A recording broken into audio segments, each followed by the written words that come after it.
This guy no na ijele chukwu of 18. First of all, ndị Igbo ka m gwu n'okwu, you guys should stop calling this guy ijele. Maka ife ijele mean ijele nnekwu mmọnwụ pụta obodo agbaba ọsọ otu ikpu a na-eti. You guys should call this guy Udele, not ijele. What is ijele? The general 1 million. Man, the most important question, critical question, very pertinent question. One when Tanaza Bero today, where is the seller?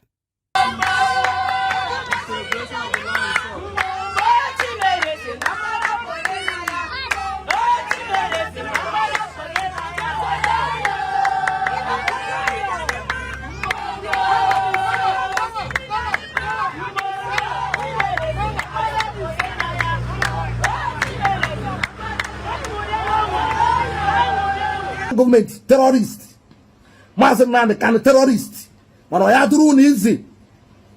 A tag, no man how with terrorist, a terrorist.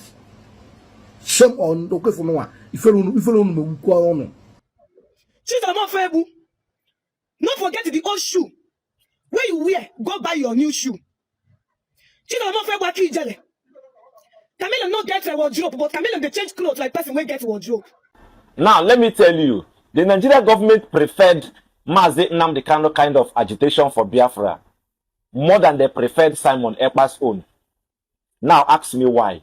Please, if you are visiting my YouTube channel for the first time, subscribe with us and turn on your notification button. Hello Biafrans, welcome to Magnetic Gist TV. Good morning, good afternoon, good evening, depending on your time zone, your location, and wherever you are watching us from. Today being the 9th day of August 2026, we, the team of Magnetic Gist TV, is bringing this news live and direct to you.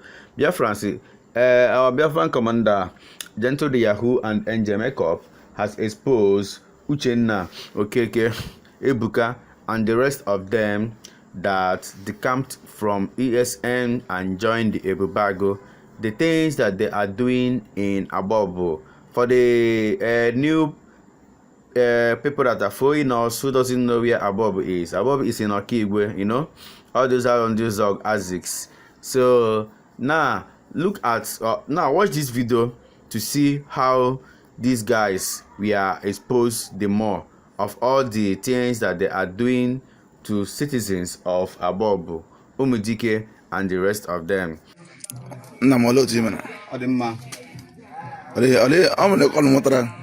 All these days, here I'm not Bob. Master and Joggle, here I'm not Bob Don. Can you side down, Bob? Namo, you make an allow Bob, you Baha, you Bobna, allow Bob, well, not to go. Oh, my Ebuka. Ebuka, one name worker, join in the black and black. Join in the Ebubeagu. There's not rise above Nile. I need you Quabata, and walk home. I can last time a lamb, Babu mother, you know Bob, and I want more than how. I'll get Udwala. I'm more Dwala and a cook. Okay. The Queen. So I'm more Dwala and a cook. You got him Rebuka, he is a Minebuka. Now, Nangwala Yaku, Nanam, Utushibunaga, I had them. Honestly, I'm on the mass, something more I like Kago Hezoku. Only what I hear and I enjoy Yamata as your mother. When I say Minebuka, Mine Hukala, when I say Mine, I dog for 1 day. No, Nangwala, Nambia, them. And don't talk on all the Neoburu, could you join India? Okay, get on a hand, Mana. Oh, when the bubble group in here, Mana. Over done now. I'm on the Kevesoko, Mbayamene. Some that won't know to go on the Umudica platform, Numudike, or someone on a platform. Okay, what I hear on a menobudo. Handsome Nahagajin, I can my man. I get you watch uncle. I'm Moji, but I'm Moji. Everywhere I don't know. The Blake Mother busy, Umudica about China. If not, how much I wasn't in there about our Lamman or Umedi or so big Amman, I allow Bobo, Ibura and Umesha. In that people beside after Jabbo on that ever get her mother. Olai Habana on my 18 about now, but at our China. On one village. Even I was able to I say Bugana was it. Because we can also have one Naki Baswa. But no one none in Yokuru. Because Anamako nchamanụ nkechi mba ọnụ nne biko ọsọ agbachara na biko ọsọ agbachara na agba ọbụ Okigwe and ndị na-eme ihe agwụkwara ndị anọ n'obodo eti ha bịa azụrụ nwanne anyị nwoke Ebubeagu dizie na-achụ anyị na-egbucha biko unu tere anyị aka and adịghị ya bidoro kamgbe ọma 2 years and na ndị ụmụọmachi na agbọbụla kama ha lara na agba ọbụ ka ndị aji bezie igbuzi anyị amaghịzi m na abụkwajọ mmadụ biko ga na-akpọkwa ndị haus biko nchadọnụ maazị biko unu tinyere ihe nke anya mgbe anyị nwechasịa n'obodo ma ndị nne ma ndị nna zi obodo agwụna mgbe ewu ma ọkọ biko unu benye anya ka biko na nke a dị na too much ama m ka m si ekwuzi ekwu lele m na ahapụna m ala na m lawa nọt ebe m ṅụrụ iyi n'ụwa na-aga maka ọgwụ ebe nọzi na biko nye anya ka biko. So Biafrans, now our sister here is sending this message, a warning to Udene. You know, where you went to buy a new shoe, I believe you wore an old shoe to buy a new shoe, and now you are throwing away your old shoe because you bought a new one. Remember, that new one will still turn to old shoe one day. That's a proverb, a very deep proverb our sister dropped to Udene. Listen to her to hear what she said in this video. She's almost Akijele. Okigwe and co. With the Igbo is addressing all of you. This is going to also be the last time with the Igbo we mention your name. Except no na lungani kunu suweputa. She's almost I am standing on behalf of all the Igbo women. I am standing on behalf of every girl Igbo child. I am standing on behalf of all the women from the Igbo land. With the Igbo women, with the Igbo girl child, with the Igbo maidens, will not address you and your cohort again. This message is going to be the first and the last. Because of course, not forget the old shoe. Where can you buy new one? Not forget the old shoe. Where can you buy new shoe? Not forget the old shoe. Where you wear, go buy your new shoe. Camilla not get a wardrobe, but Camilla they change clothes like person when get a wardrobe. Ebe belu go belu. Bilu can bilu.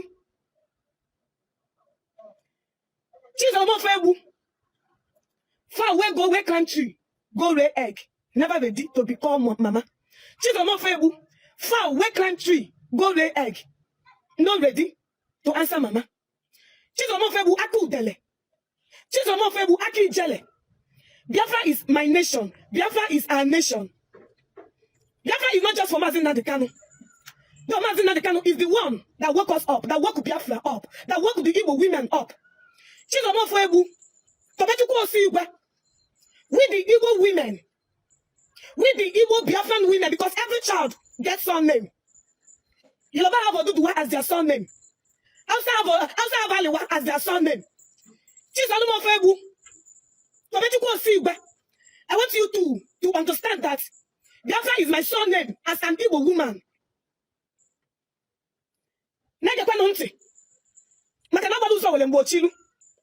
You decide, say you don't want to wear shoe.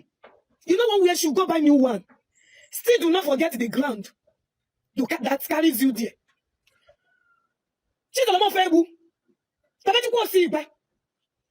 The reason why I am calling you two out is because, of course, I know that my message will get to you. And I also know that my message will get to those that sent you. I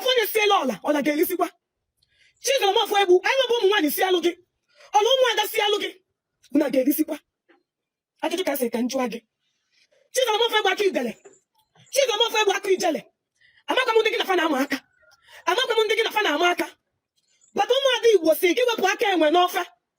Took a Waka mother. I can find on your baby Beluko Belu. She's a more if I don't have Belu can Bilu. I'm going to Bilu when you Bilu. She's a more favorable. Okay, Jana, but into politics. Okay, Jana Bumani, but into politics. I go. Okay, Jana Bumani. Okay, Jana Bumani. When a boutique can put a gago.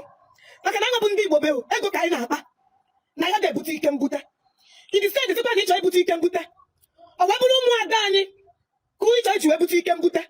She's a more favorable. She's a more favorable jelly. So look at the Begundim more. So look at the Begundim more.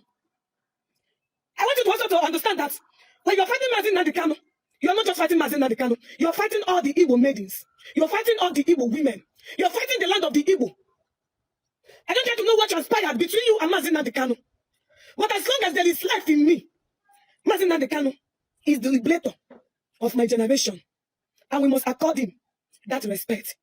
Chizomofebu, you are a nobody to we the Igbo women. Chizomofebu, you guys are nobody to we the Igbo maidens. Abaluzo walembochilu. Giligilibu gweze. Muna kebu one name na chonta. You have to allow him to go one. If you want my bange. What to send Abula job? What to send Abula job? But you won't have Abula job. Ever the look bello. Chizomofebu. Biafra is a nation. Biafran is a nation. Biafra is a country of its own. So that one other. What a bunyan yenu. Ngongo na ngongo yo chie yanya. Chika mo fa wo pake me no fa. Abu na mama ga gwalogi, ai mo bu mo ata ga gwagina. Tabeju ko si gba. Abu no mo ata village na gwalogina. Umu adi Igbo niile ga gwagina. Biafra. Oh Biafra. Onye sekwa na Biafra na mangweli isi. Ani Biafra. Etini isi onya, etini isi generation onya. Biafra na enwe isi. O ga ime unu abu mo ke bele bele agagokwa. Chizo mo febu Biafra. We have watched you chatting Mazin Nadikano. We have watched you chatting Uncle IB. Anybody that speaks truth, we go find them on a life farm. You already made yourself a bandit in Igbo land. Umwada Dindu is watching all of you. Our brother is saying that Nigerian government prefer the agitation of Mazin Nadikano more than Simon Ekpa. According to him, reason is because Simon Ekpa is more brutal than Mazin Nadikano. Listen to him to hear what he said in this video. Now, let me tell you, the Nigerian government preferred Mazin Nadikano kind of agitation for Biafra more than they preferred Simon Ekpa's own. Now, ask me why. You know, Simon Ekpa was very, very brutal on Nigerian government. He was very aggressive, very stubborn, very arrogant. Simon Ekpa was not considerate. He was not, there was nothing like mercy or romancing the agitation. He was very, very hard on the Nigerian government. You see, when you look at the two and balance it, Mazin Nadikano was considerate. Mazin Nadikano was considering the fact that there are people, there are lives, there are people that he is protecting because he had that love and that feeling. But Simon Ekpa, carrying anger, what Simon Ekpa was doing is he was acting out of so he had the opportunity. He was not looking at the faces of the enemy. He was not considering the enemy. He was hitting them hard. And that is why, if you remember vividly, you will notice that time Christopher Musa was visiting Channel Television, Arise TV, TVC News. He was appearing in all kinds of television stations, talking about Simon Ekpa this, Simon Ekpa that, Simon Ekpa this. And Simon Ekpa was actually claiming responsibility for all the things that were happening that period. When this one happened, he go say yes. When this happened, he go admit, he say yes. That was one of the Simon Ekpa's mistake. Now, to crown everything all, if we are to get Biafra fast, we need to adopt the approach, the method, the strategy Simon Ekpa was using. Because the only language these people understand is hard. They know they hear the language of romancing the words. That is why the Nigerian government fears Simon Ekpa more than Mazin Nadikano. Yes, Nigerian government fear Simon Ekpa 100% more than Mazin Nadikano. And that is why Mazin Nadikano was working with Simon Ekpa. You remember when that statement come up when Mazin Nadikano say, work with Simon Ekpa. This is the man that is fighting the same cause. This is the man that stands on the same lane that I stand. This is the same man that believes in the same vision I believe. How many of you remember when that statement was made? So when you look at it all, psychologically, you will understand that if we were to get Biafra faster, we need to adopt that method of Simon Ekpa, adopt that strategy of Simon Ekpa. When we say, no mercy, no mercy, no romance, listen, no try to make them feel any atom of peace, just pressure. That was what Nigerian government was scared about Simon Ekpa. Because if Simon Ekpa had been free till today, maybe saying still they free and now they talk, the matter for not be like this. So, anyways, peace and love. What our brother is also saying similar thing concerning Mazi Nnamdi Kanu and the Mazi Simon Ekpa. Listen to our brother here also to hear what he said. See, percentage of Biafrans that have seen what Mazi Nnamdi Kanu saw in Simon Ekpa, they are very high. They are about 80% of them, 90% of them that have seen what Mazi Nnamdi Kanu saw in Simon Ekpa. And Nigerian government saw it in him earlier. You know, at the initial time, they never knew they were taking him for a joke. But when they started seeing reality, they were panicking all over the place. Simon Ekpa dealt with them. Nigerian government, Simon Ekpa beat them hands down. It's only Finland that was able to bring him. If not that Simon Ekpa went to jail, by now, I can run on a Biafra. But when Simon Ekpa went to jail, by now, I can run on a Biafra. It's not a joke. This is reality. That is what Mazi Nnamdi Kanu saw in him. That is why Mazi Nnamdi Kanu wanted him to be at the helm of affair, to align with the SDOS, those criminals that we are never ready for our freedom. They were never ready for our freedom. They kicked against it 5 good years now. By now, we would have been in Biafra because Mazi Simon's strategy was to make Nigerian government not to say, you see, this thing is the reason why it's easy for that Ekpa that came out and said that when you buy Mazi Nnamdi Kanu, there will be peace in the whole Southeast. This is SDOS that gave him this leverage. Because what Simon Ekpa was actually doing is to prove to Nigerian government that without Mazi Nnamdi Kanu, that everywhere will still be hot. Because everywhere was already hot. Not for the citizens of Biafra, not for Biafrans, not for Igbos. Because Igbos were donating food to ESN, if you can remember. Igbos were taking food to ESN camp, supporting them massively, internationally and everywhere. So, when Mazi Nnamdi Kanu was taken, it was now looking like as if everywhere is becoming calm. And if everywhere becomes calm, because Mazi Nnamdi Kanu was taken, that means it will look like Mazi Nnamdi Kanu is the actual problem of the East. Mazi Simon Ekpa said no, that he will make sure that these people will pay the price. That thing that they want, that they will never see it. That was what Mazi Simon Ekpa was working on. But these criminals started fighting him. They started, but a brave man, a soldier, and a reserve soldier, you want to silence him and bring him down. You can never. He is the most fierce freedom fighter in Africa as of today. Nigerian government confirmed him. To an extent, they were even praising Mazi Nnamdi Kanu. When someone was outside, they were now praising Mazi Nnamdi Kanu. So for you to know how fierce Simon Ekpa was on them, because our freedom, Simon Ekpa was not fighting. He said that he's not fighting with good eyes. That he want to make history, and he was working on it.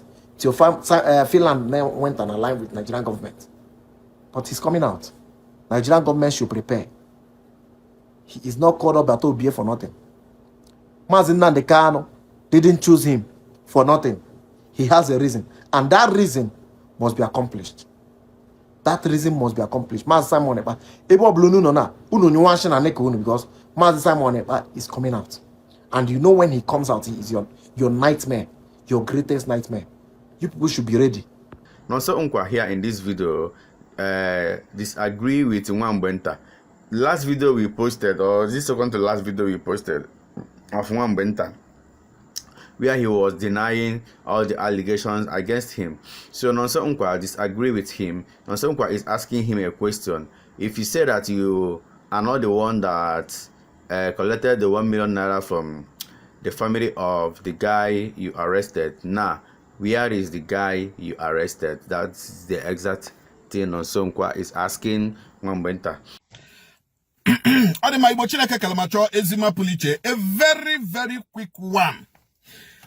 A few days ago, somebody called my attention to interview one guy, one content creator or comedian, Nwambenta, you know, about you one man, also no pastor corner where Okole Christian, only Motanze. Then one of that guy, Anabo Baba, onye Ihiomolo. On the issue of anakwana 1 million and 1 million. Nishi one guy nefu furo today. This guy nefu furo today. Ka Nwambenta mera arrest na November 3, 2025. Nwambenta mera that guy arrest November 3, 2025. So owe banyezie na ase na Nwambenta say na ye wete 1 million before ye release ye. The family abagare wa even haga chere ba na ebiego. No bro na condition enye ha ga-eji ego di too much until he read the only parcel of land ha nwere. Where that money, according to the father of this sele. Nwambenta edigo nya na akpo baba. The guy abia where the 1 million. Even mpa this guy, mpa this sele kurie that nanya wana onwe yourself metraga ke release area nwa otu awudeji o mechara aga ka Nwambenta release area nwa otu awudeji.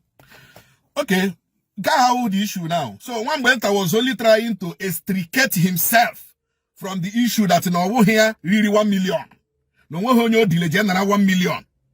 Man, the most important question, critical question, very pertinent question. Nwambenta na zabe wrote today, where is the seller? Oh yes, where is the seller?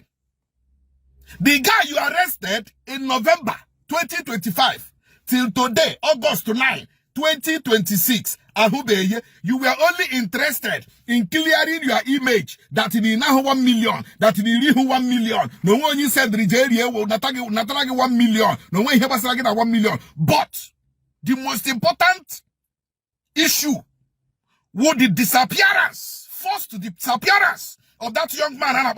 Where is the seller?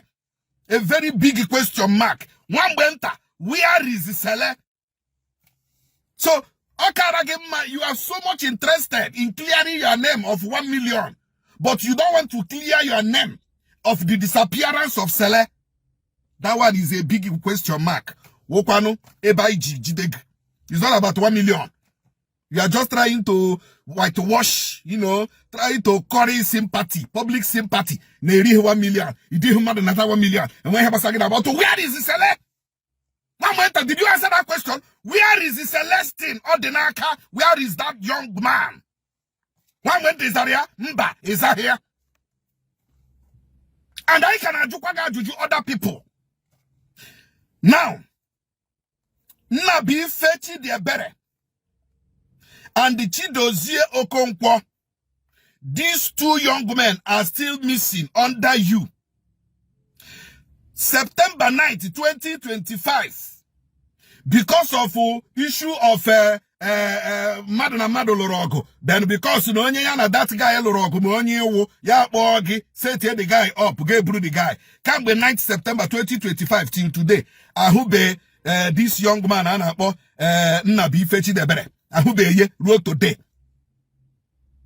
Ahube wrote today. Now, Chidozio Konkwa onyi burebu. Onyi burebu ozu yoku. No ele oku do. Bozu yoku for 7 days. Egurugurugije bozu yoku. Egurugurugije bozu yoku. Let me repeat the voice note of the fathers of this young man. Nke furefu na kenwuna. So that kai whatever in a general. Very, very important. Kai nugodi from the father of Nabi Fetchi Debere first.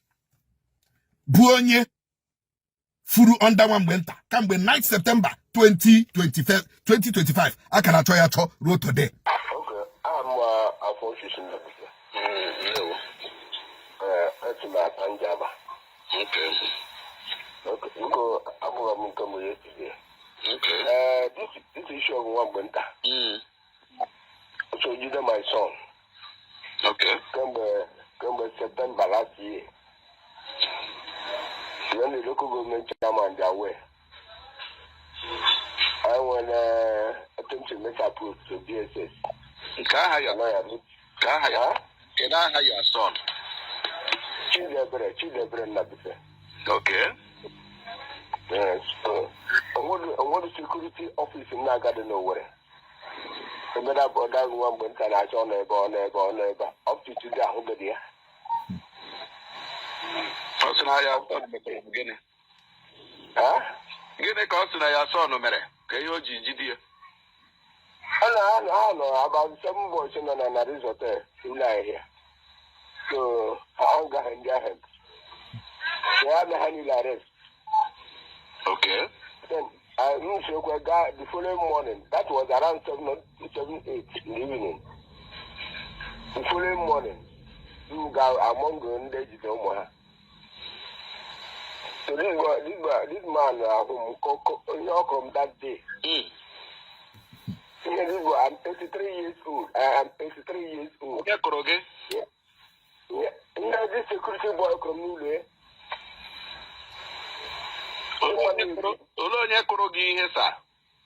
The security boy, that's the one winter. Also come look at that. On my Android phone. Abo. Now my second son, Nokia phone. So also come look at that place. So Mom, I got fear what? It is the candle. I've got only my son. That was the local government. Because the camera of the local government, the morning move very well. But I'm going to him. That's how much no one. I'm going to go over. So, as I'm talking to you now, I'm out of my dad board in the morning. What the Biafra? What the Gono? What the Ghana? I got him DSS. Tiger Bridge. TCID. Correctional Center. More than 4 times. So, I will not show all them there. That by a bono, can get Boroya. I want to make confessional statement to the people as they do to others. Because I cannot say directly to Bule. I cannot say directly. So, this is we here send go message to you. Nkwa mpa Chidebere Nnabife Nwamgbe Ntaburu kamgbe 9th August 2025 ruo today Nwamgbe Nta ekwube ebe this young man nọ. Ọkwini ihe mpe ya kwuru. Ọ bụrụ na nwa ya dị ndụ ya gwa ya ka ọ chọọ otu o si agbapụta nwa ya. Ọrụkwa na nwa ya nwụrụ anwụ ya gwakwa ya o. At least ka o nwee closure na nwa ya nwụọla. This is how terrible Atanjaba has become because of Nwamgbe Nta. Now, I will bring in Mpa Chidozie Okonkwo now. Nde emechala me interview. Nda m na-agwa gị emechala me interview. Both video but I want to just their voice can to replay. And they made them their interview here. Una ahụ ya before. Ihe m ji emege ihe ahụ because of ihe Nwamgbe Nta just this rubbish interview emere here. Because of 1 million. Ekwugeredo onye na-efu efu. Now let me bring in Mpa Chidozie Okonkwo. Onye Nwamgbe Nta gbagburu n'ihu mpe ya na n'ihu mme ya gba ozu ọkụ 7 days. Gba ozu the young boy ọkụ 7 days. Hello sir. Anụ m ihe na-ekwu na Facebook. Ọmụ onye ata m ga-aba. So ihe a Nwamgbe Nta na-eme soro metụ m.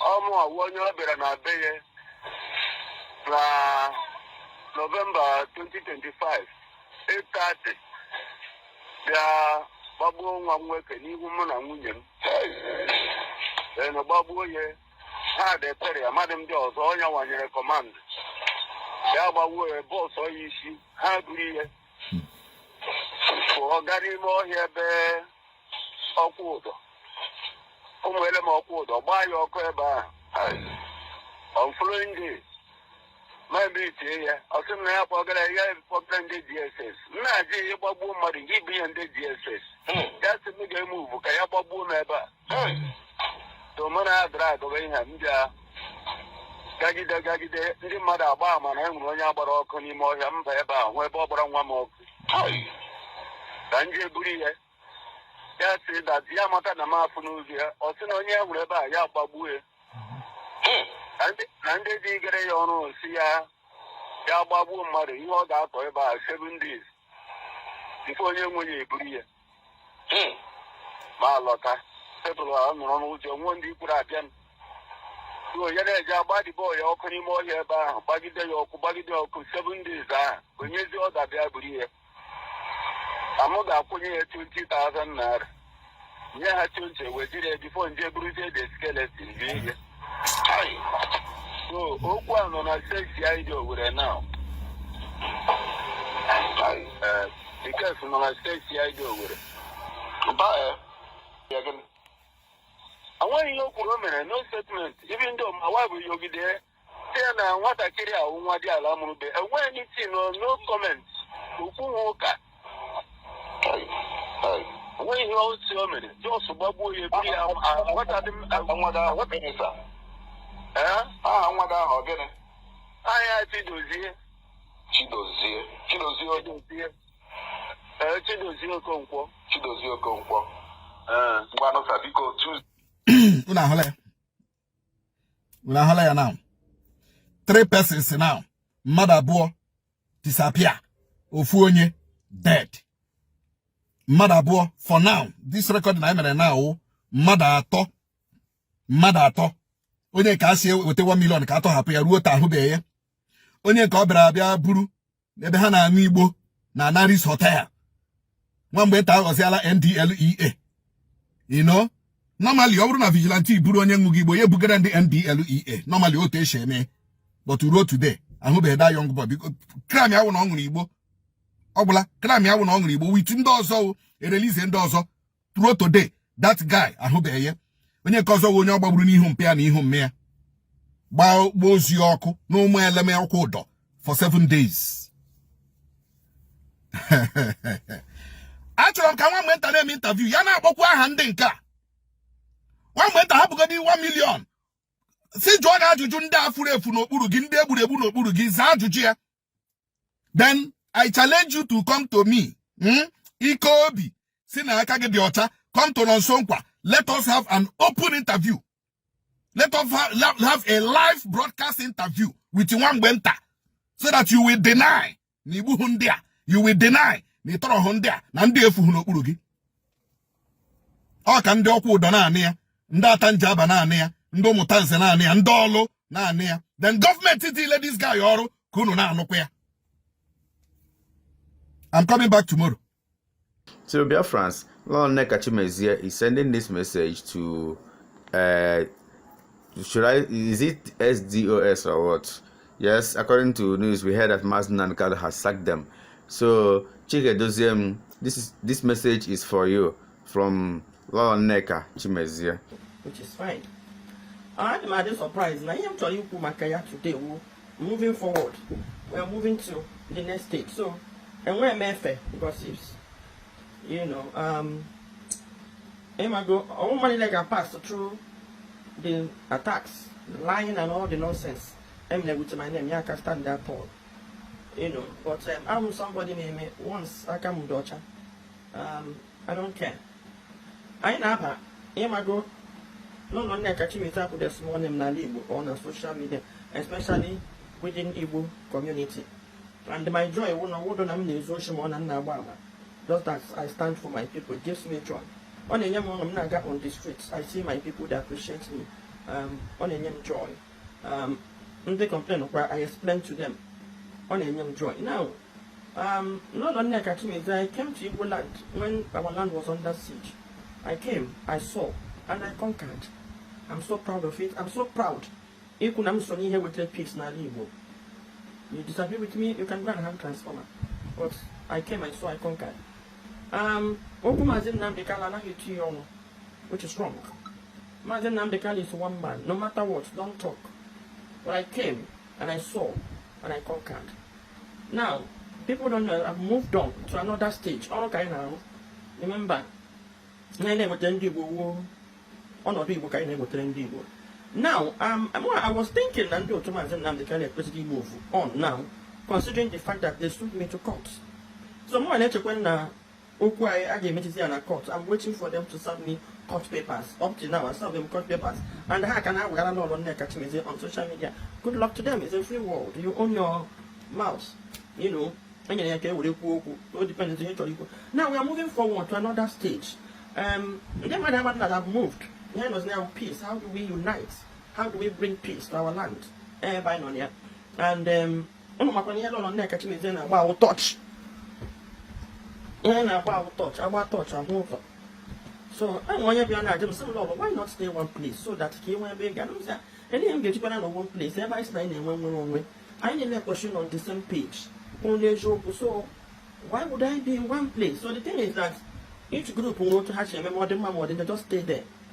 Nelson Mandela said, you succeed listening to criticism, accepting criticism, and then changing game area you change. You know, so that is it. So I'm this afternoon, woman to check it with him. Take group from Martin Namdekalo. I went to Sokoto prison. And I went to Sokoto prison and woman Namdekalo. We are young more. Naming advice to fix things. Now I won't give a continue when I cause I trouble commotion. I not know law. Yeah, make sure yeah. Advice because I mean I went there. When there's a major now major and I only had Junior more and so I'm going to question where now check it with him. And I mean we are here. Now Maka already somebody say I may attack or something. I'm also going to write. Now you are those as long as measure IPOB, you are institutionalizing it. Because a lot of things now the wrong now. The IPOB mode of operation, which I also believe they can touch other areas. So those areas I'm going to put them into writing and I'm going to send it to you through your lawyer or a sci-fi job. Today I try me in our support, but I'm not support the Mazin Namdekalo. In a man, I'm not support the Mazin Namdekalo. I can't support the Mazin Namdekalo in a with Simon Ekpa. I wouldn't have supported that, which is the basis of Semukuminia. I can't support the Mazin Namdekalo, which is for me it's an abomination. A leader, first in history of the world, a leader in Okata, Kewo 2 into 3 into 4, that was the basis of my quarrel with him. Measure to give the imam attack. You know, you this, they are IPOB treatment. And then I've watched that IPOB treatment, and it's also part of what I'm going to put in my writing. IPOB has a very wonderful media, very wonderful media setup, one of the best in the world, which actually layer positively. Okay, treatment. You know, that they are so proud of this stupid general Lagos. And I look at this treatment and I was commenting to him, he has comported himself. No time on them, he has comported himself, and I've watched other IPOB. It's like the bad eggs shift. The Pacotrono wasn't doing all this, but I've listened to some of them do their presentation, even though when you put condition. So, but few minor observations. I'm going to put it in writing, just like I expected. Martin Namdekalo went to Sokoto prison. You share my observation. We are the PM. They are even that of Libya where my platform now called rubbish, which I not have work with me. And I've been a real supporter of IPOB. But in the like IPOB, they make the right thing. I've made observations, and we will truly perfect. I've made some observations which I would like to put into paper. Put it down. That's why I'm giving them now. But I said I'm going to do this and I'm going to send it. Then we sit down now about it touch and once them get drop here, please be open to accept criticism. It's part of governance. That's the only way you know where you are going wrong and where you are not, where you are doing well and where you are going wrong. That is one of the I'm sure I am on the end. No matter the emotion any feeling, truth will remain truth. So, Master Chicken, expect my letter, and I believe that IPOB, Yahoo IPOB, the Holy Ghost will embrace an IPOB that will listen to people. Man, on the man who represent and was listening to the voice of good advices, and then Mayor you will agree with me. Came with 2017 till today, till 2024, where Ali was bleeding. That bleeding was out of one man's carelessness, and we believe that you, Master Chicken, will make it right this time around. They will. Biafran, our brother here is not happy with the way ESN, IPOB are being tagged ndị na-egbu mmadụ. Mana ndị na-egbuzi mmadụ ahapụfa ha na-akpagharị. Thank you, Biafrans. Thank you, everyone watching this video. Remember to subscribe with us, Magnetic Gist TV, for we remain the best. Let us interact in our comment section. We all love you. Bye. Love Kano. All the easy tag here as a terrorist. But although zero easy, a tag Gumi, Cheku Gumi as a terrorist. This message is going directly to Ndibo, to Umubingo Ndibo, whoever you may be. Iwo on a drone easy. A tag you know on an Ekumakamazan Kano as a terrorist. On a drone easy. A tag you know on an Biafra as a terrorist. But oya drone easy. A tag Chekugumi neje negotiate with the bandits na Boko Harams. Although easy a tag here as a terrorist. Umubingos. Ewe reason Jokuya. One video watch it. For a lot of Igbo people, their comments there. I'm so disappointed in one. I feel some of one Ekuya. Eburu made a video was Satere Maka Chekugumi. We don't know main full video was Saramaka Chekugumi. Oh yeah, terrorist throughout all the video. Or maybe it was Sataria no be terrorist. On a drone is attack ESM terrorist. Biafran government terrorist. Master can terrorist. When I drone is attack Ndiono Manoha with terrorist. Shame on okay for no one. If you don't if you memu ya putapo onye Igbo terrorist man onye ase ya boye terrorist. I just watch that video. I was can go no ndị Igbo una na tabakwu every day okay zunu na every day. So here na me na contract dey zoro na ima I post video the other day. Some na comment na akoyiri na video post ni hala na nkamfo na enwere a lot of terrorist government. That is why they come there. Now nyaka those people how much the terrorists you know how to come na jono on one na comment section akoyiri. Those people on how much ebe terrorists in on this country ga fight aha ono potona una na ekwugeri se Mazen Nando Kano we terrorist nine nante ono. The ESN we terrorist nine nante ono. Mana Chekugumi we terrorist. On this country capable terrorist a prodigal sons. In this country, capable terrorist, prodigal sons. None of you said anything. None of you said anything. Mbande ESN no urusi terrorist. Kamanche gare. Ono shame on you people. If you don't know memu, no ketan to akwa. Ye na me ba akwa. Ihe ana me ba akwa. Why inji we wulo ni Igbo. But I can't regret it. Obro ndi Igbo ni do foolish. I can't regret it. But obro ndi Igbo ni do foolish. I watched this video. I nearly cried. People nele belo. Master Nande Kano. Nelebel ESN, Nelebel Biafra government and whatever terrorists. But all this rule for you to speak out, na Chekugumi we terrorists or their own hard. All the own hard you and then on this country. Keku na terrorists way prodigal sons. One of you speak against that. One put also on the bone on ya on de kuto. Shame on you people. I just want to use this opportunity to tell you people. You see this country na Biafra.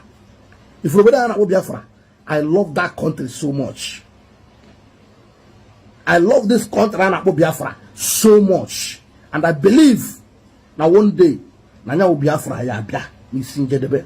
Ama no ya bia really one day. One day I am a country na Biafra.